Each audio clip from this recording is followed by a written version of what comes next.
ये भाषा की बात। ठीक है, भाषा की बात में है, पहला है बोलिए और लिखिए।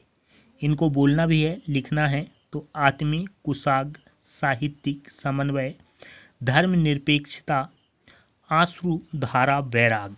ठीक है, तो ये क्या होगा, बोलना और लिखना भी है। फिर नीचे दिए शब्दों की वर्तनी सुधारिए। ये वर्तनी सुधारना है, तो इसमें हो जाएगा प्रसून, प्रस्तुत। ठीक है, फिर ये हो जाएगा गुरु कृपा, फिर ननिहाल। ठीक है, ननिहाल, फिर जलवायु। ठीक है, फिर अनुयायी, अनुयायी, अनुयायी। ठीक है, फिर ध्यान दीजिए यहाँ पर भी है, खुसरो ने लिखा है, यह मेरा वतन है, मेरी भारत माता है। इसका जीवन धर्म निरपेक्षता, देश प्रेम व इंसानी बराबरी का एक अच्छा उदाहरण है। उनकी शिक्षाएं लोगों को जोड़ती हैं। ठीक है, ऊपर दिए गए अवतरण में, ये अवतरण है, ये चिन्ह जो है ये अवतरण का चिन्ह है। ठीक है, चिन्ह अमीर खुसरो की विशेष उक्ति के लिए लगाया गया है।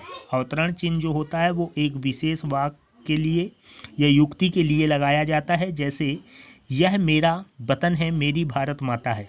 ठीक है, जो ये वाक्य है ये अमीर खुसरो का एक युक्ति है, तो इसमें अवतरण चिन्ह लगाते हैं, ये कहलाता है अवतरण चिन्ह।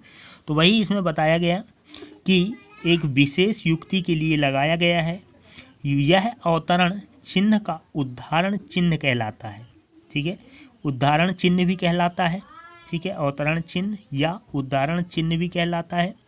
वाक्य समाप्त होने पर पूर्ण विराम, ठीक है, पूर्ण फुल स्टॉप जो होता है पूर्ण विराम का प्रयोग किया जाता है। और जहाँ थोड़ा ठहराव है, ठीक है, ठहराव मीन्स ये छोटा सा निशान लगा हुआ है, वहाँ अल्प विराम, इसको हम कहते हैं अल्प विराम का प्रयोग होता है।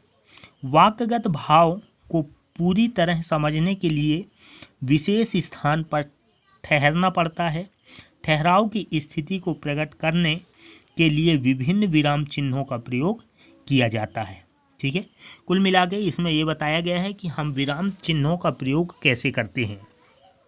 ठीक है, तो विराम चिन्हों के प्रयोग के लिए अगर कोई विशेष युक्ति है तो हम उसको उदाहरण या अवतरण चिन्ह के द्वारा प्रकट करते हैं, वाक्य को लिखेंगे और ये चिन्ह लगाएंगे। ठीक है, अगर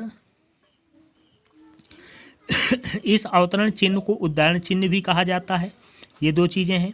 अगर कहीं कोई वाक्य समाप्त होता है, ठीक है, जब हम कोई वाक्य लिखते हैं तो वो जब वाक्य समाप्त होता है तो वहाँ पर पूर्ण विराम का चिन्ह लगाया जाता है, प्रयोग किया जाता है। और जहाँ पर थोड़ा ठहराव हो, थोड़ा सा रुकना होता है, ठीक है, वहाँ पर हम क्या करते हैं, अल्प विराम का प्रयोग करते हैं या चिन्ह लगाते हैं।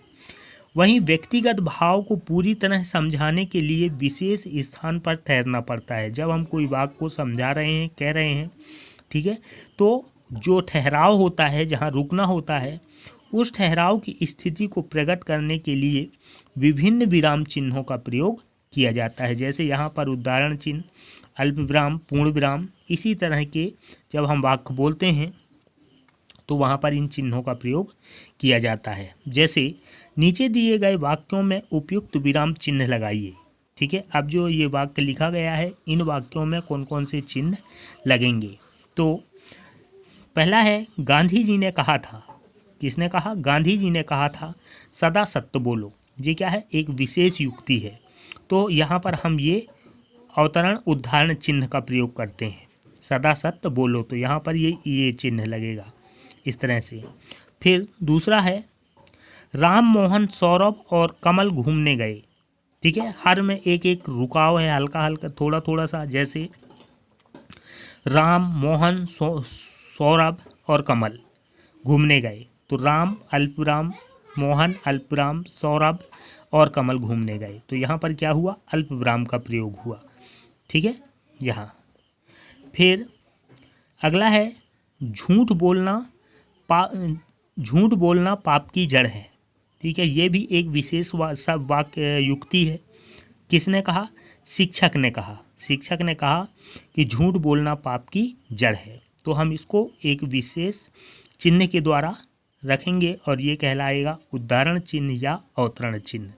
ये हमारे अवतरण चिन्ह यहाँ लगेंगे।